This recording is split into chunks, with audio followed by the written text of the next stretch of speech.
Okay, now you have to delete them. Whatever we have mentioned, the file names, you have to delete all of them. Okay, so how will you delete them?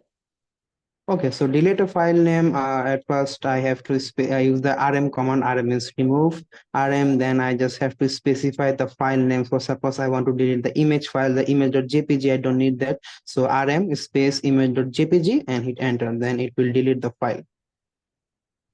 Thank you. One thing you have mentioned while creating directory that you have to put -r in between the folder name and the command. But while deleting file, you don't have to use any -r. So why we don't have to use the r here?